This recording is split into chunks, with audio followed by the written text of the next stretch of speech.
You don't need to push on that little hand with the finger. Yeah, it's just going to comment about there's a lot of Yeah. things here. You just need to... Yeah, it's gone, I think. Yeah. Okay. Let's see here.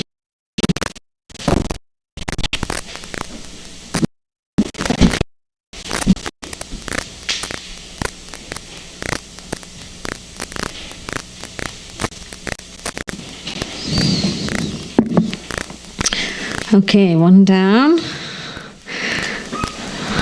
Vikram saying, Hari Om to everybody. Which doesn't include, it must include us here. Gita. Essential verses. Third session. Session 3022416. Namaste, Vidya.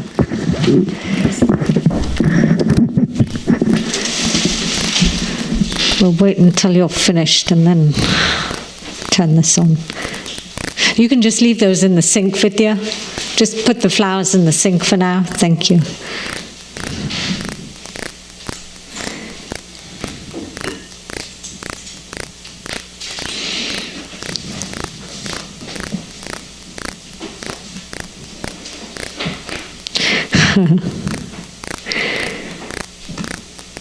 I have to start the webcam. It's all so complex.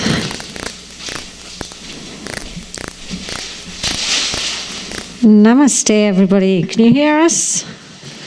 We're trying something a little different with the sound today, but I'm not going to guarantee anything. So hopefully you can hear us. Oh, no, I don't think you can. Now you can hear us, huh? We were talking, but no sound. But now I think you can hear us, so. Namaste to all. Nice to see you all.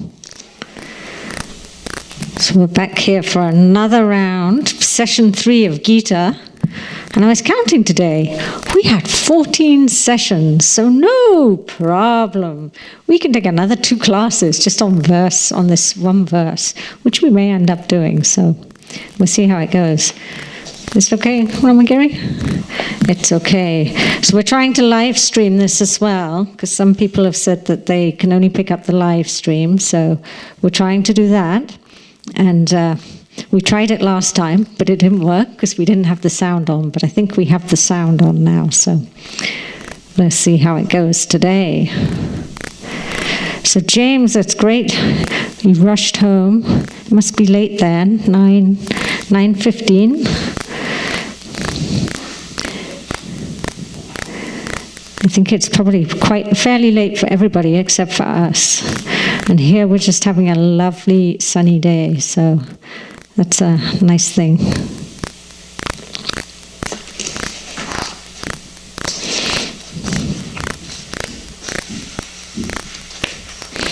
Not too late for class. Never too late for class, although James, I think you pulled a few overnighters, all-nighters. Maybe you just slept in between the classes. In Vedanta, it's true. There's never is it too late for any Vedanta class. Namaste, Faith. Nice to see you. No, we've still got a minute. Get yourself comfortable. Make sure you're sitting on a pillow or something. We have minutes and minutes.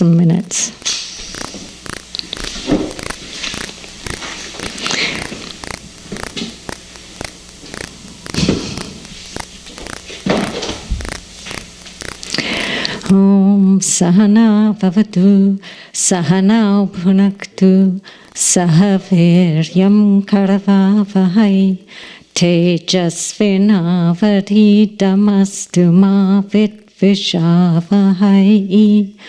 Om Shanti Shanti Shanti. Okay, in California it's nice and sunny. Well, that's good.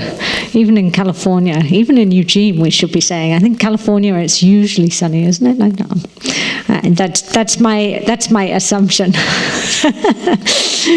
Okay, so what were we looking at? We should probably start with chanting this verse again. And if everybody's got it, it's verse 11. Do you want to do it all together? That would be nice and helpful. Yeah? Everybody's ready? We can do this. Ashojanan vashochastvam prajnavatamscha pashase gatasuna gatansungscha nanushochanti panditaha.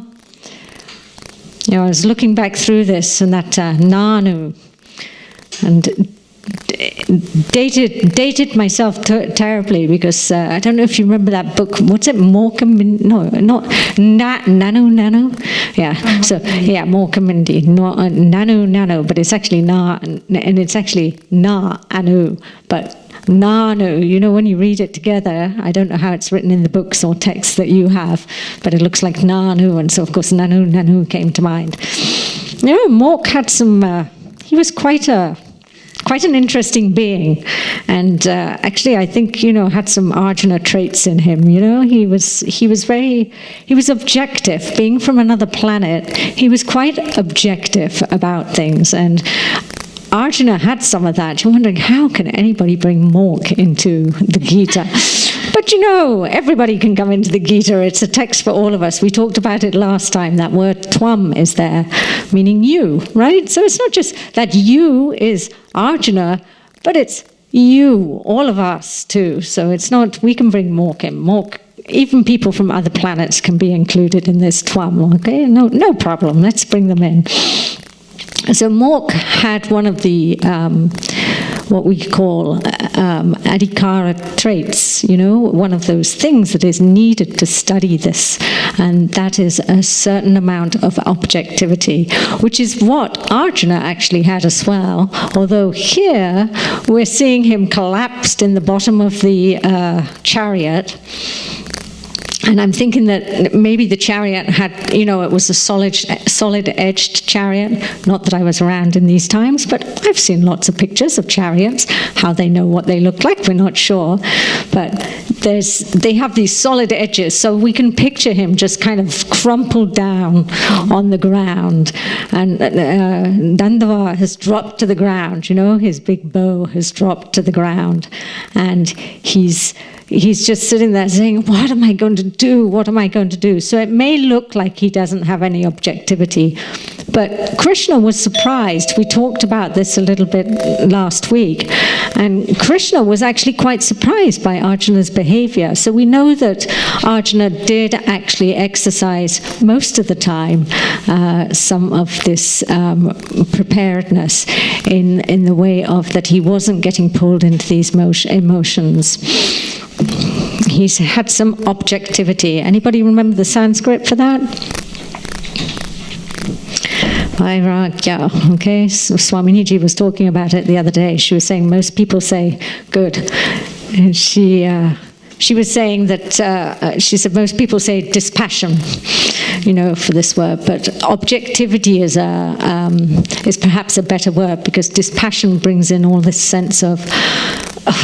I'm beyond, I'm above all of this, if we say dispassion. Or it can actually mean that someone is quite cold and not very, not very friendly. So we tend to refer to this word as objectivity when we're translating Vairagya. So Arjuna's here, he's crumpled in the bottom of the chariot. Krishna's saying, what? Hello, what's going on here?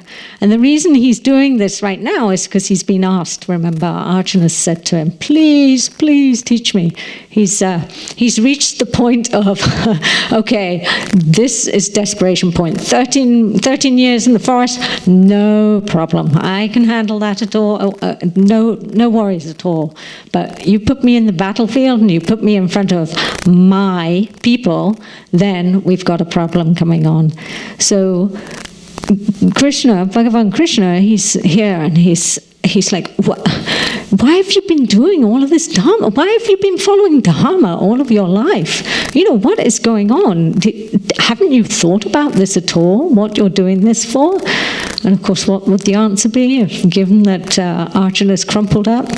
No, probably not. He's done it because that's what a good Vaidika did in those days. He hasn't been saying, well, what's this going to bring me beyond Swarga? What's Swarga? Our version of heaven, which isn't the usual kind of heaven that we hear talked about, right? Our heaven, we don't say that it's somewhere that you go forever and ever, because if it was forever and ever, it should be there now, right? And one should be able to... Anyway, let's not go down that path too much, okay? So he may have been thinking, this is all for Swarga, this is what it was, this is what I'm going to get. Even though he'd been, chumming around with Bhagavan Krishna his entire life, he had not thought about this question. Why follow Dharma beyond, like I say, this idea of it's going to give me something. He hadn't even questioned finite, but it's going to give me some good punya, and I need the good punya, and I need that because then I'm going to have comfortable situations, and from here on out. So that was as far as his questioning had gone. And Krishna was also surprised, being as, if you remember last week we were saying about this, Krishna was also very surprised because 13 years in the forest, not once had Arjuna said, I think I want to wear orange. And I think I'm just going to live off bhiksha. This whole, cooking in the palace and stuff and hiding myself. No, this isn't working for me. I'm going to take orange instead. No, this had never... the whole time he spent planning and plotting and scheming for this particular day. So Krishna, is very surprised then that Arjuna suddenly is like having this, we can't even say highfalutin, but this idea, yes, sannyas sounds so good. And sannyas only sounded good because he was running away, essentially. So he said, first of all, he asks, what he's saying to Arjuna in this verse is, ashuchan, right? He's saying, what are you grieving for? Why are you grieving for these people? There's nothing to grieve for these people. He starts at this level of trying to get him to think about the Atma, Anatma distinction, okay? The Viveka, the inquiry into it. So he says, why are you grieving for that which should not be grieved over? So what are we talking about here? We're talking about, like I said, the whole mithyatvam. We're talking about that which is real and that which is as though real, okay? Dependent reality. So that's what we're talking about. So that's where our Bhagavan Krishna starts in this verse. Ashojan, we can't even say it right now. Anvashochaha, right? So what are you grieving for? What are you grieving for these people who shouldn't be grieved for? And then we talked about the words of the wise. He says, prajna vadamscha. What do you say, and what are you speaking these words of the wise people, but then grieving for that which shouldn't be grieved for? This is not making any sense to me. And interesting, the word that's used here, bash, the dhatu bash for basha say, where it says you are saying, you are doing this. If you shorten that R, this shows you about dhatus, okay? If you shorten that R in Bash, you get the word for growl, okay? So that's not that isn't our translation here, okay? So Bhagavan Krishna starts at this high point of saying, come on, you should know this. Think about this a minute. What are you grieving for? It shouldn't be grieved for. And he starts with something big, right? The whole thing starts with something big, death. So we have to ask, why on earth do we start with death? Why do we start our inquiry between Atma and Anatma with death. We could have picked something, slightly more palatable, maybe the body, the body being, in the form that we're used to seeing it in, that is animated by, some jiva indwelling. But no, we pick death, dying, wars, battle. What is this about? So, if you think about the example, the grief example, what is a universal thing that we all grieve over? It's death. And this is something that is universal. And it's not to negate that grieving process. The Gita isn't to say, okay, you have to be above and beyond grieving. There is no such thing as grief. It's just giving what we're starting to do here is we're starting to look at what it is that the grief actually is. We're starting to do an inquiry into what is this grief? What is the reality of grief? So this is where we're starting our inquiry. And also we start here because this is the example that Puja Swamiji used to use all the time. If you have one of these wrestlers, let's take the wrestler. Sometimes it was boxers, but we're going to have the wrestlers, okay? Just wrestlers are in the mind. So you have a wrestler, and he's champion in his village, but not content with being the champion wrestler in his village. He wants to be the champion in the whole world. So what does this wrestler have to do? He's nice, big, and it's a he. I'm going to make him a he, okay? So he's a nice, big fella, and he's got big arms and a big body, and everybody in the village is absolutely will not take this guy on because they know that they're going to be, I think wrestling, they squeeze them, right? They kind of squish them up. They don't biff them. They squeeze them up and they pick them up and throw them over their shoulders. And everybody in the village knows that they're going to need a chiropractic appointment or several after wrestling this fellow. And so they are all saying, yes, it's good. He's the top one in the village. So now how does he become the top one in the world? So he just fights with the top person from various leagues. He doesn't have to fight every single wrestler. Is that what do you say fight when it's wrestling, or do you say does he have to wrestle? Anybody well versed in wrestling? Beat the world champion only. That's it, James. But do you say he wrestles them, or do you say he fights them? What do you think wrestle? Okay. In boxing, you wrestle you don't box in boxing. You fight in boxing and you wrestle in wrestling. The English language, such a joy. It's great for anybody talking about Vedanta though and sharing with Vedanta, because there's so many wordplays in the English language. You just have to talk to someone who's from a different country for a while, and or co-author a book with someone from someone who's from a different country, and you see all kinds of interesting spellings and everything. Yeah, very true. Yes. So that's what it is by talking about death, it's like, okay, let's take on the one thing that nobody is going to be able to challenge. Nobody is going to be able, if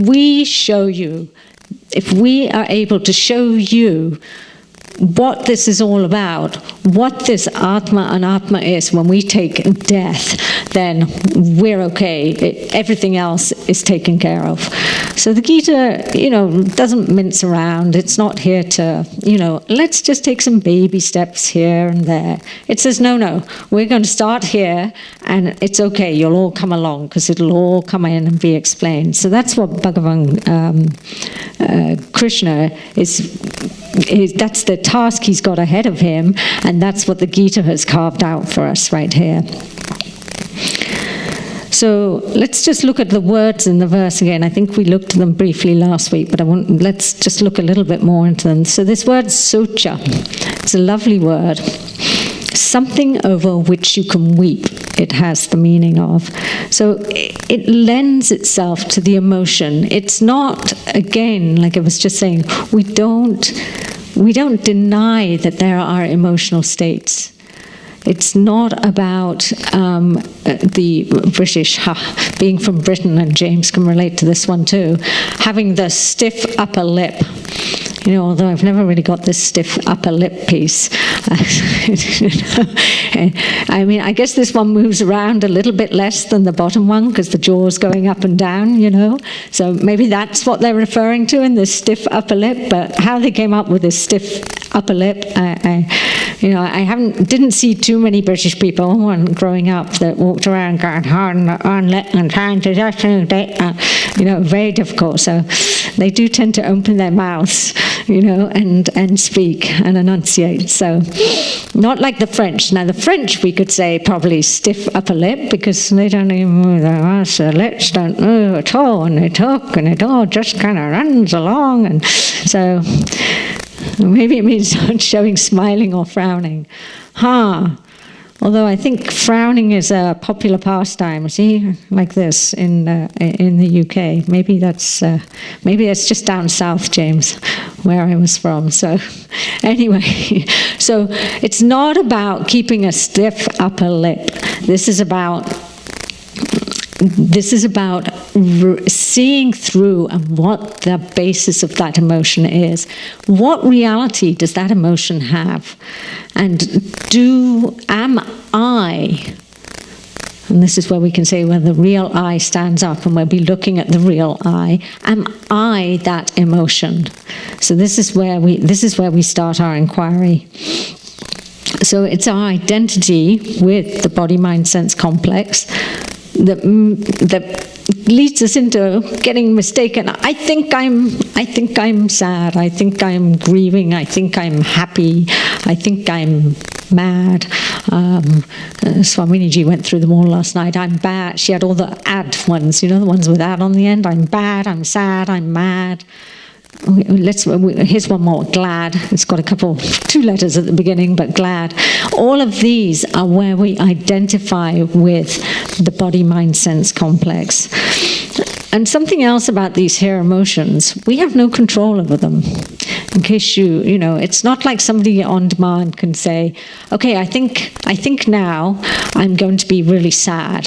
It doesn't happen quite like that. So we have no control over them. So having no control over those emotions is also a kind of pointer to tell you that, oh, there's something else going on here. This isn't... If there's no control over this, then there's something else. There's something beyond, if you like, in heavy quotation marks, beyond those emotions. Or we should say beyond the truth of those emotions, okay? So this sorrow that Arjuna is feeling, why is he feeling so sad right now? We have to look at those reasons too. And this goes into how we cannot produce sorrow. Why is it that he was like 2 minutes before this, Krishna, drive me into the middle of the battlefield. Come on, take me there. And he's all, you know, he's ready to go. He's got his conch up at his mouth. He's like blowing away on the conch. He's like, yes, okay, I'm ready for this battle. Let's start. Let's go. And then what happens? A thought castle, right? We're bringing in a lot of, that was the least thing you were expecting, right? What happens? A thought castle. Oh, first of all, I mean, you can imagine the inside of the mind. Only imagination, of course. I wasn't there. Definitely don't have Arjuna's mind. So you can imagine, you know, first of all, the wind's rushing in the face, the chariots moving forward, and Bhagavan Krishna in front of me, life is looking good. Oh, suddenly, oh, uncle, relative, oh, someone I played with, oh, family member, oh, friends, oh my gosh, my teachers, and they're all on the opposite side. They're all standing in front of me. And so, first thought, recognition, right? Second thought, wait, they're fighting against me. Third thought, who's going to win this? There's some good fighters there. Wait, I've got friends on my side. And so the thoughts, they just keep piling up, piling up, piling up, until this big confused morass of thoughts and this big castle of thoughts that is just overwhelming him. He doesn't know where to go. He doesn't know what to think. He says that. He actually says, I'm really confused. Just before this verse, he says, I'm really confused. And then he slumps down into the bottom of the chariot. So that sorrow, that overwhelming sorrow that came up, was a mixture of just the confusion for him here, I think. First of all, the thought of killing these people. He actually has expressed too, I don't know who's going to win. Are they going to win? Are we going to win? Even if we win, am I going to be able to be happy having all having all this blood on my hands? So all of this mixture of, I'll win. No, I won't win. I don't want to win. I want to run away. Just every emotion in the books. No wonder, it would be enough to put most of us probably into the bottom of the chariot as well, in a little heap, and thinking, okay, if I close my eyes tight enough and just don't say anything, maybe it'll all go away and I'll wake up and it'll all be a dream, So this isn't, though, what he's saying. He just says, very, very cleverly, he says, I need some teaching. I need to understand. He actually recognizes that there's something that he is missing in all of this. It's a good thought, James. So that is part of it too. That's another piece of what was going on for him. And of course, none of us were there to say, so James is saying that did he also think it would cause a breakdown in society? And of course, Dharma, to answer that question, you have to look at why would it cause a breakdown in society if he just killed, a few people from the other side and a few thousand people. We shouldn't say a few people, a few thousand people here and there. But we have to understand that Dharma, which is what is being protected here, how does that get passed down? That gets passed down through the generations. It's not something that is passed down via a book, which is the same with Vedanta. So it's not something that can be written down and you're just given the book and you say, here, just read this and you'll get it all, okay? There's a lot more to it than that.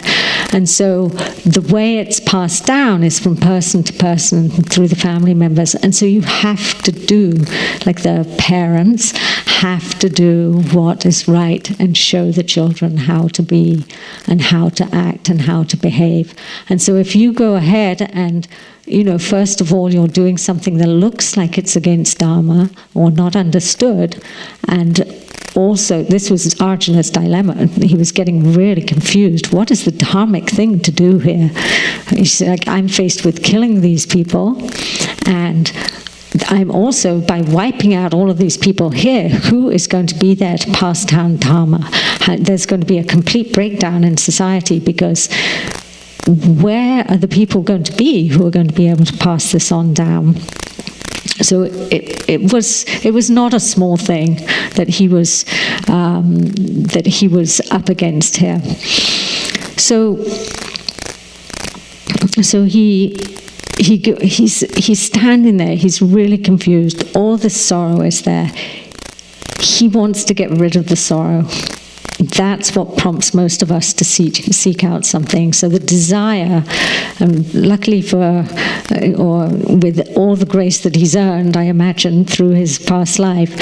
So Arjuna has this desire to say to Bhagavan Krishna, okay, teach me, get me out of this mess. And he doesn't say, you got me into it, so get me out of it. He just says, teach me, get me out of here. And he recognizes also that his happiness is not dependent upon the fulfillment of his desires. Because if he got his way to run away, right? If he had just run away and not asked Bhagavan Krishna to teach him, and he just said, that's it, I'm done, and walked happily off of the battlefield, although I know with Arjuna it wouldn't have been happily, but if he had walked off of the battlefield, there must have been something inside that told him, if I do that, I don't know if it's the right thing, and I don't think it's going to make me happy. Because he would have done it if he really truly believed it was going to make him happy. Because that's how most of us will act. If I think this is going to make me happy, then I'm going to get pulled into doing this and doing that. You know, we have so many examples of that. And it starts when we're a kid, right? I want a balloon. I want that balloon. I want, you know, they're standing in the store, and the stores handily have the balloons by the checkout things, those, you know, helium balloons. Not just any balloon. This is a helium balloon, so it floats up. And the kid says, I want that one. I want that one there. And so the parent obliges, buys the child the balloon. They walk out of the store, and along comes a kid from the next door with his parent, holding his hand, and his balloon is 3 times the size of the balloon that this little boy's just got. Oh, he lets go of the one balloon he just begged for. I want that balloon because it's bigger. I want that one. So, you know, we don't ever grow out of this. So we grow up and we, you know, some of us get these houses things, you know, held by the house or householders, we're not sure, but we get these houses things. And then but that house is bigger and nicer. And it doesn't take very long for this to happen, you know. Oh, now I want this house. And this one's got more of this in it and more of that in it. And so we just keep on with this wanting, wanting, wanting. And with the grace, Arjuna realized that no, this was not going to fulfill what he wanted. So Arjuna hasn't done any inquiry at all into Atma, Anatma. All he's thinking is Swarga and, you know, what's going to get me there, comfortable situations. I'm going to uphold Dharma because that is going to bring me my comfortable situations. And he is confused and he is overwhelmed. And so it's a good wake-up call for all of us. Why do I do good things in life? Why should I, you know, follow and do what is supposed to be done by me, what's set out? Why should I come to Vedanta classes? And why should I take a whole month course sitting in Vedanta classes, day in, day out, except for Mondays? So every day for 4 weeks in a row, why should I do that? And so that question is one that all of you have asked because you're all here. And you wouldn't be here probably if you hadn't asked, because it does take some juggling with schedules, because it's not like we're sitting in an ashram where everybody is having 3 meals a day cooked for them, and you have a place, a roof over your head, and you don't have to worry about, you do have to worry about your laundry, I might add, but other than that, there's very little to worry about. All your books are provided, your texts are provided, the classes are provided. It's not like any of us here are in that situation. We all have to we all have to be able to figure out how to fit this into our schedules, how to make it work, adjust where needed, you know, and okay, on here I can, you know, move this around a little bit so that this will work out here. So all of the people here, kudos to, and all of those of you who keep on coming into the classes, because some sort of vichara, some sort of inquiry has gone on. And again, that word vichara, Swamini talked about the other night. She was saying we shouldn't use the word discrimination. Inquiry is a better word for it, because you're inquiring into something.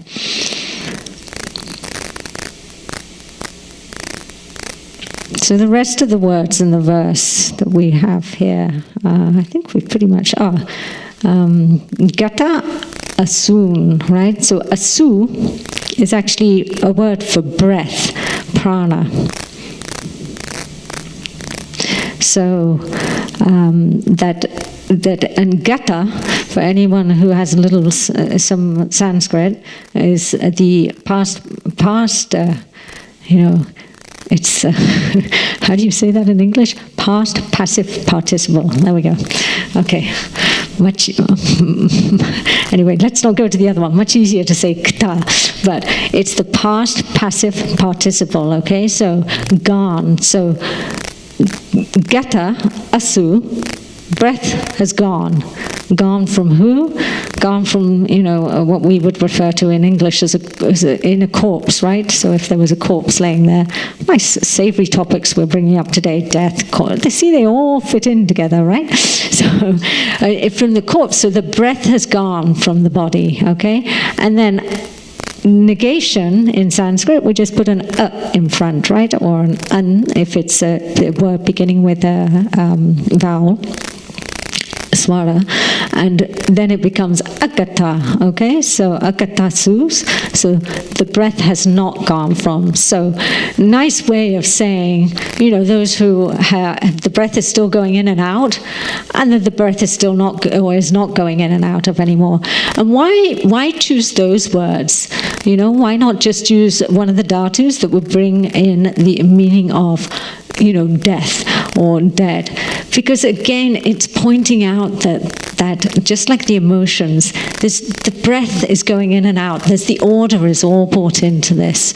So we get to see there's all the beautiful order that is here, that is Ishvara. And then the last word that we haven't looked at, panditaha, okay? So pandita is those who know the truth of themselves. It's also used very commonly in common parlance. It will be used as panditas. We kind of sometimes use it as a way to refer to someone who is very well studied, but may not necessarily know anything about Vedanta. So you will hear this sometimes used in this way. Pundits. So yes, scholars, yes. So pundits, and we use this quite frequently. In India, at least, we used it quite frequently to refer to people who were scholars, especially in grammar and things like this, but weren't necessarily Vedanta scholars. But here, what we're referring to are those who are the ones who know the truth of themselves, okay? And so this comes into it because those words that Arjuna had used in talking to Bhagavan Krishna were words that he was saying, were words of the wise, and this is, so we know that it's this meaning here. So let's look at how we can approach this verse and how we can approach the whole Gita. We can have a very practical approach to this emotion, okay? We can say, how does sorrow help us out? What do you get from sorrow? Is it going to change anything? And especially in this situation, if the breath has stopped going in and out of something, okay, is it going to change the situation? And it's a nice, cute story, a little kind of rough, but a cute story about this. So a friend of mine had at the time she was, I think, about 6 years old, and they had several pets. And one of the cats died. And when the cat died, they buried the cat in the backyard, and so they were explaining to this little girl and saying to her, well, that's, the cat's now not going to come back, and, it's sad. I know you want to play with the kitty, but the kitty won't be able to play with you anymore. You won't be able to play with the kitty anymore. And we're going to do this, and we're going to say goodbye to the kitty, and we're going to put the kitty in this hole. So they wrapped it up they put a piece of cloth around it, put it in a cardboard box, and then dug a hole and put it in the backyard. And, day one goes by, and the little girl says, oh, I really want to play with this kitty.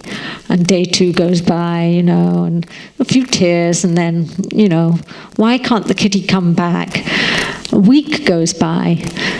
And, meanwhile, Mum had talked all about grieving and sorrow and everything, and a week goes by.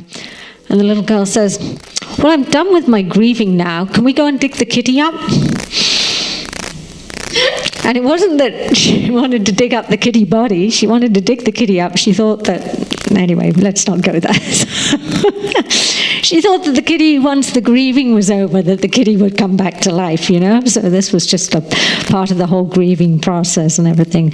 So we can be very practical, and we can ask, what is the purpose? It doesn't matter how long you grieve for, whether it's 1 week, whether it's 4 years, whether it's 10 years, whether it's 10 seconds.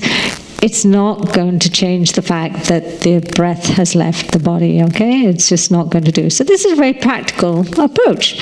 Well, why do this, you know? We have people like this. This might fall into the stiff upper lip piece, you know? The person who says, well, come on, really, let's look at this. Is this helping you?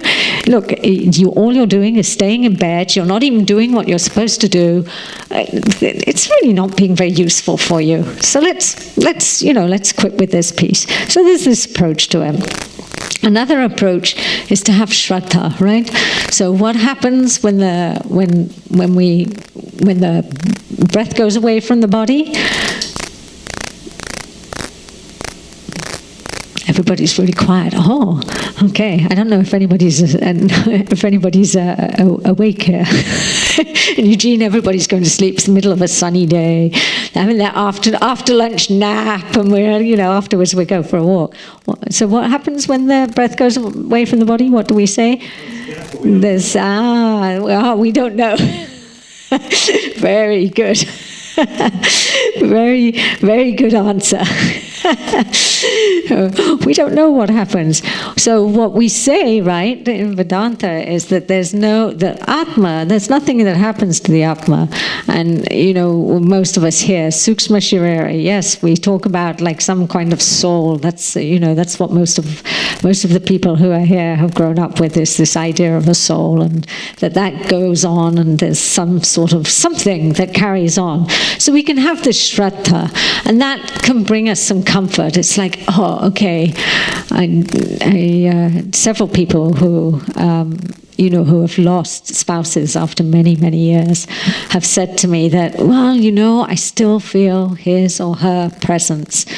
They'll say about sitting, they were sitting on the edge of the bed, and it was like that they were right there, and they just really could feel, they could hear them talking to them. So there's this sense of there's something there still. So this is another way that we can look at, grief and sorrow and this letting go. We have some sense of shraddha, that there is something still there that's comforting. And then you'll find most of these people after time, they say, well, I think they've moved on now. I think that they've, departed. Then they seem to have moved on. And we don't know whether it's their grieving process, what's really going on with that, because of course this is all out of the realm, and this is nothing that the Gita discusses, but it's all out of the realm of what we can objectify through our senses. So it's all at the very sukshma, it's all in a very sukshma realm. But this is another way that we cope with grief. And then the last way that we'll look at today is what? Of course, through Vedanta, okay? So how do we deal with grief through Vedanta? And that's what we're looking at here. And what do we say? We say there's nothing but God. So what better way to deal with it, really? There's nothing but God. What does that mean? What death? What birth? What body? What breath going in and out? So this is the level at which, of course, the Gita is going to be looking at this. So we know up to this point that Arjuna has been following the first portion of the Vedas. He's been a good Vaidika. Sorry, this microphone, I'm trying. Last week when we were doing this class, I felt so constrained that I couldn't move around at all, because when you move around here, the voice kind of disappears and it sounds a little different in your ears. So I'm trying to now get used to being able to move a little bit more around. I've been watching Swamini Ji and how she does it. And it doesn't sound any different, I don't think, in the room itself. It's just to the ears of the person speaking maybe that it sounds different. So all these new things that one has to get used to, and it's all, of course, what nitya, so we can just let go of that. So Arjuna has been a good Vaidika. What's he been doing? He's been doing what we can refer to as pravritti, okay? So Swamini is going to introduce you to a lot more terms than Janani is, but just a few specific terms so that we can, add a little bit and really get some understanding of a few words for Vedanta. So pravritti, going towards. So going towards. What's he been going towards? And how can you say he's been following the first part of the Vedas and he's been going towards? So pravritti, he's going after things. He's going after what sort of things? In Arjuna's case, he's going after really punya. He's been doing all that he should have been doing in life. He's been conforming to dharma. He's been wanting to have that punya, essentially, without even really asking. Like we said, he hasn't done any inquiry. So he's been going after that punya because that's the done thing. This is what he's been taught, and so this is what he's seen, and he is just going for that punya. And the whole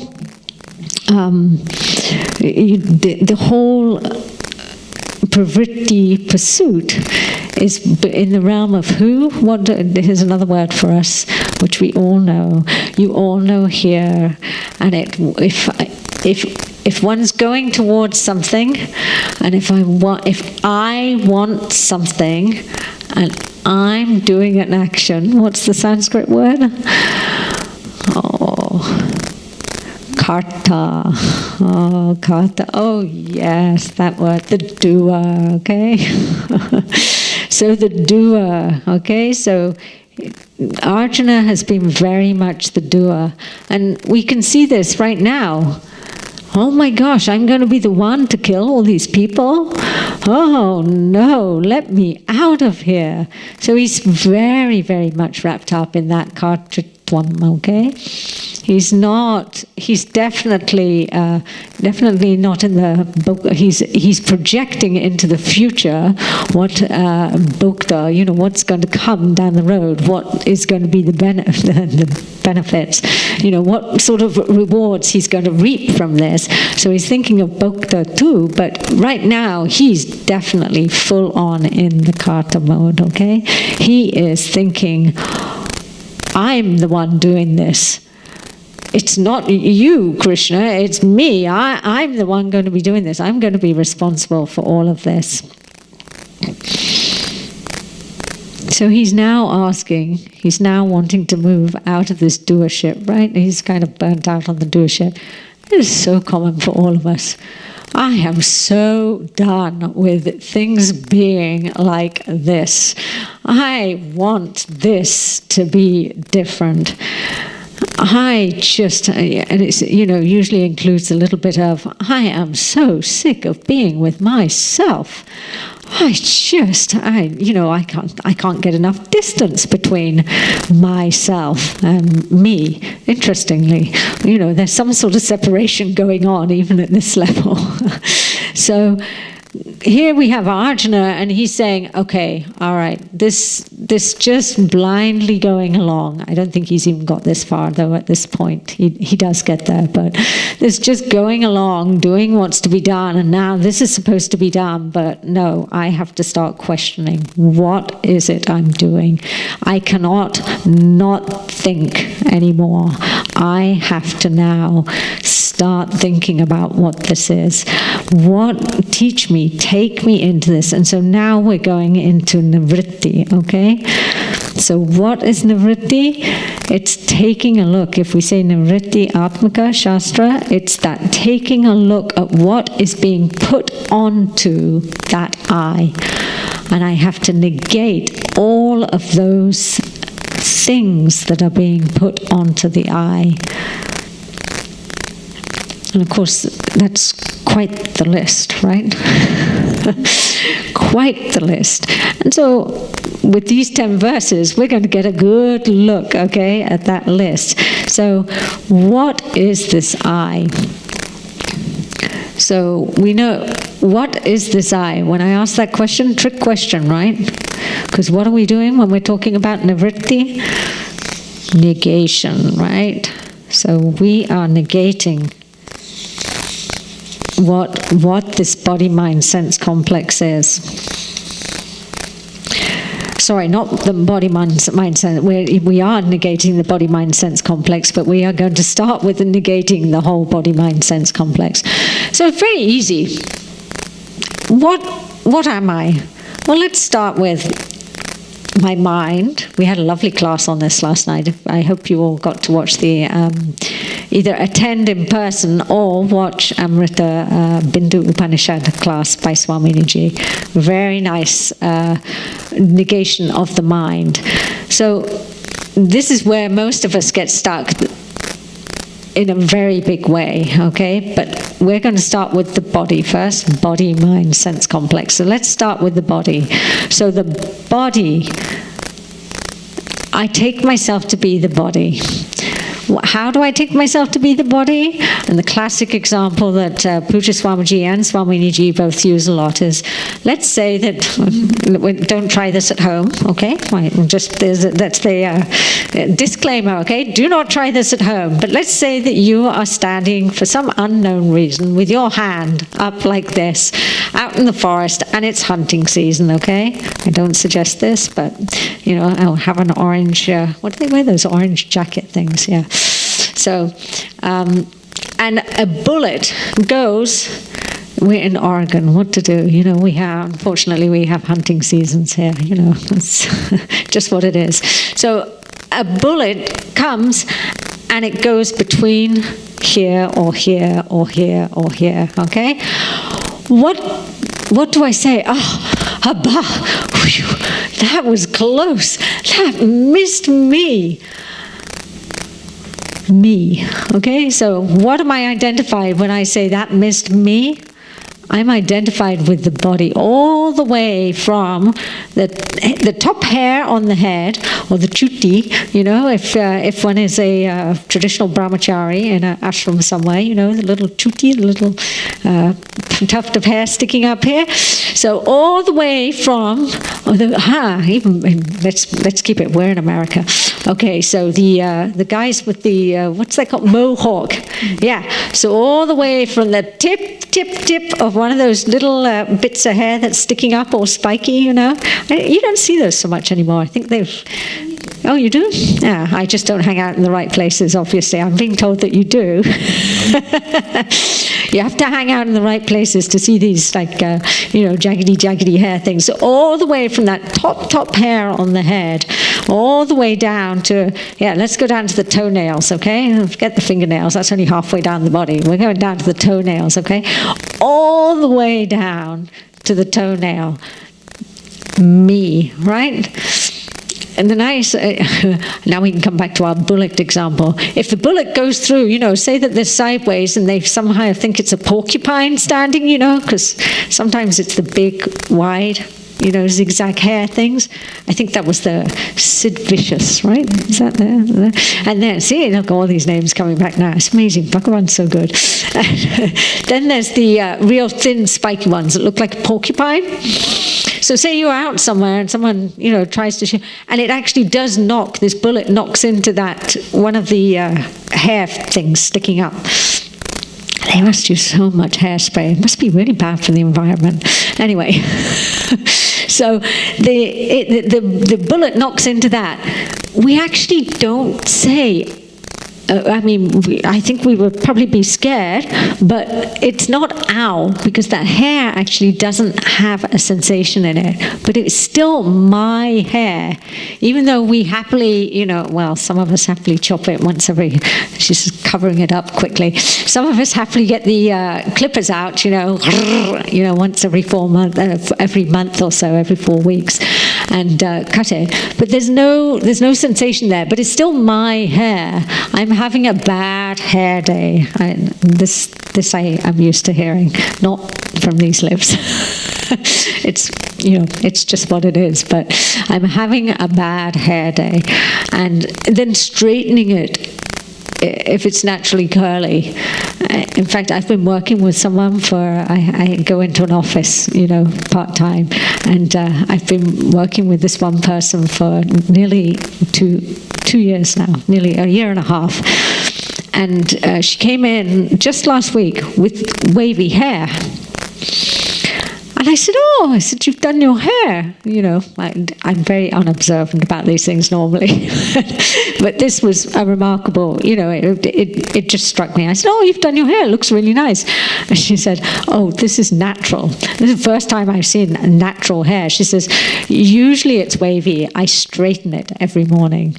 So, we're just never happy with the hair, okay? So identification, we're identified with this, with all of this stuff, right from the top all the way down to the bottom. It's I.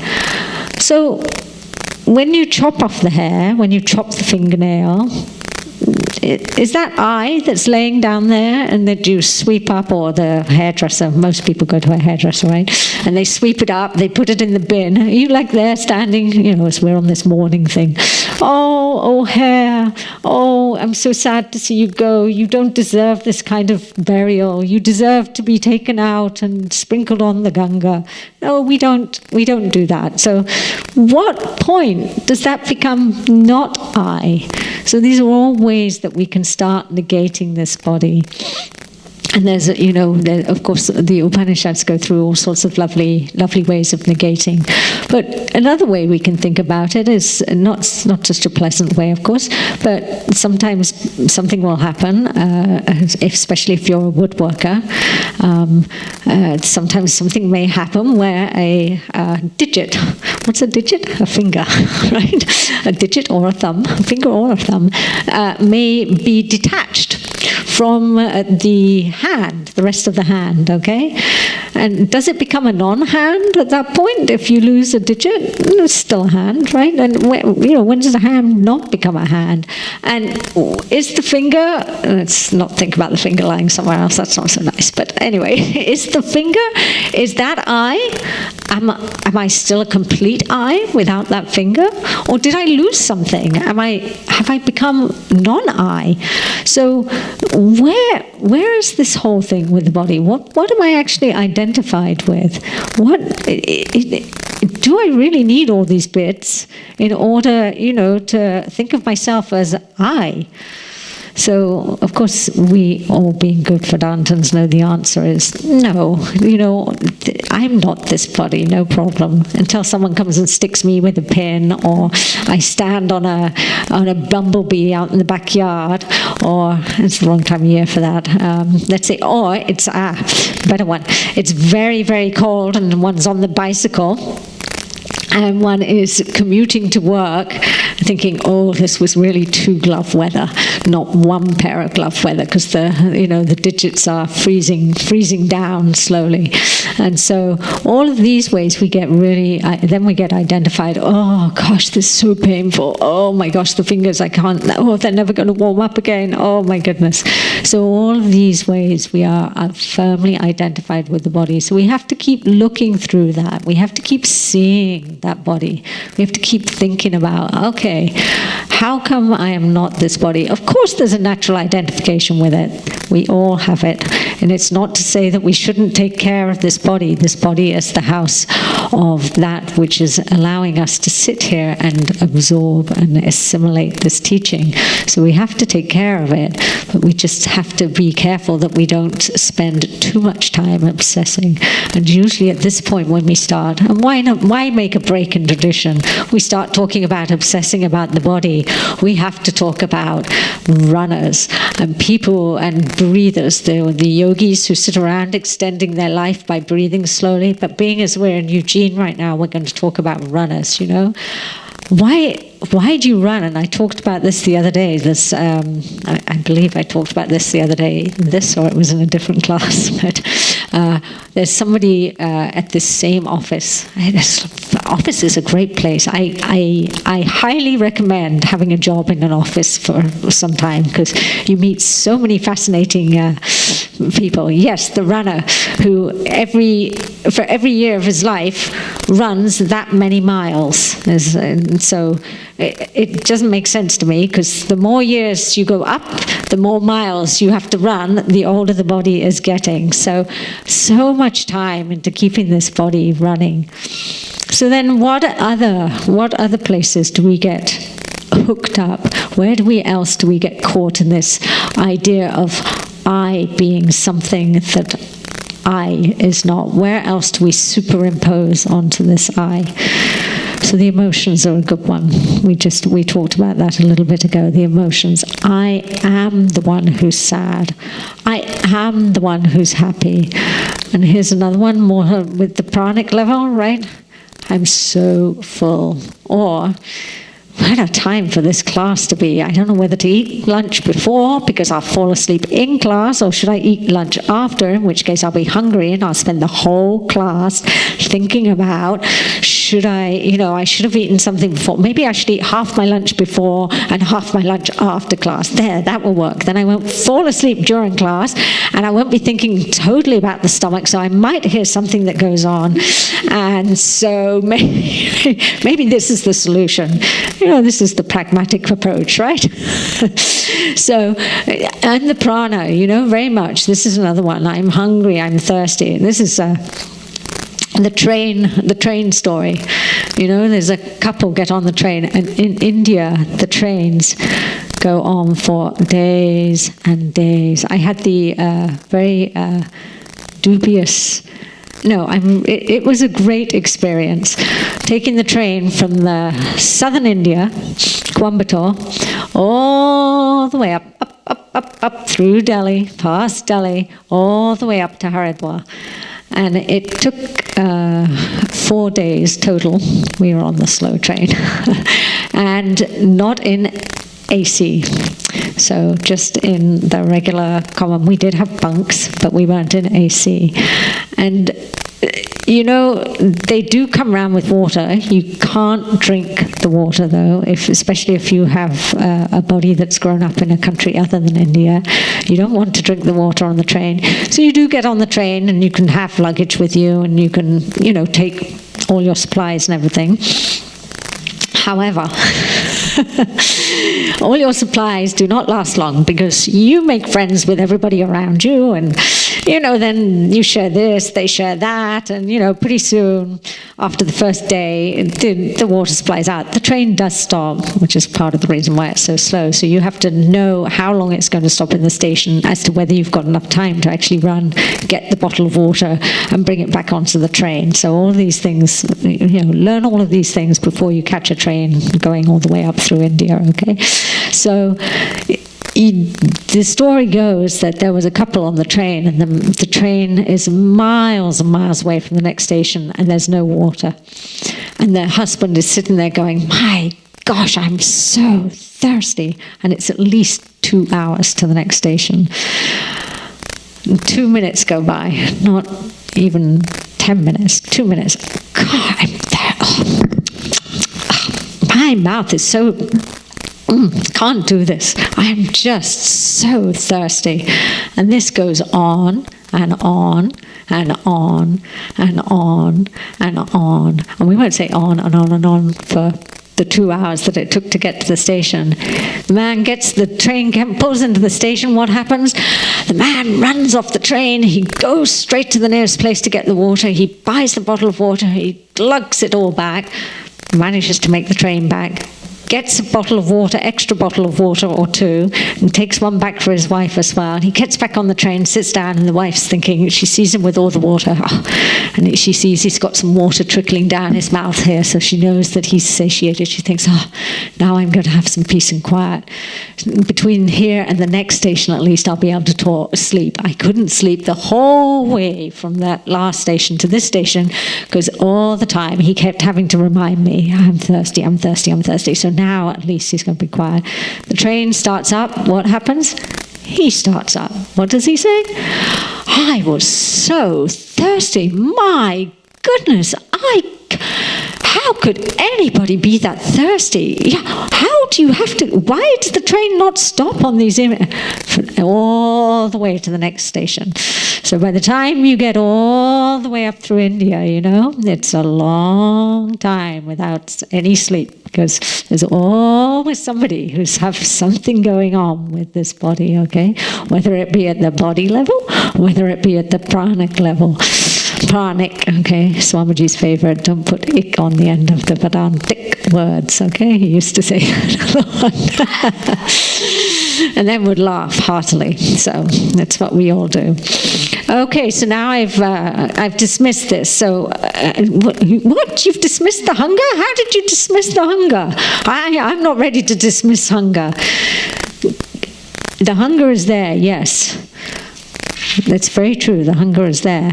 But are you really this hunger? What happens if somebody says to you, hey, I have this great opportunity. Right now, if you come right now, we've got a free ticket and we can get to Hawaii. You know, I'm thinking if for all of us who are in cold places right now, you know, we can get to Hawaii and we can have a week vacation. Suddenly my hunger's gone. Oh, that's the last thing. I'm not going to stop and make a meal. I am going to go ahead and pack the case, get myself out of the door, and, you know, get myself onto that plane, hoping there'll be some food on the plane, I might add. But, you know, I'm going to get myself onto the plane. That hunger, I'm not that hunger, okay? That's not the truth of who I am. So then we come to the emotions. Oh, wait, we did those before. Yeah, the emotions are one of the places we keep getting caught. So we have to keep coming back to the emotions. So then we come to this mind. So, and I know that some people are mentioning that they were in the class last night. So the mind. What about this mind? Huh? Am I my thought? Or do the thoughts come because I am? Or am I here because I think? Or am I something completely different? Did I get the wrong body this time around?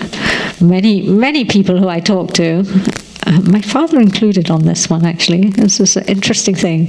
Many people who I talk to think that they were either born into the wrong body or, as in my father's case, taken home by the wrong parents from the hospital. So it's a kind of, you know, what do you call that? A one step removed disowning of the body, you know? It's like, you know, this, yeah. So anyway, this mind tells us that I am this body, mind, sense complex. It's the mind whose job it is, right, to bring all the information from all of the senses.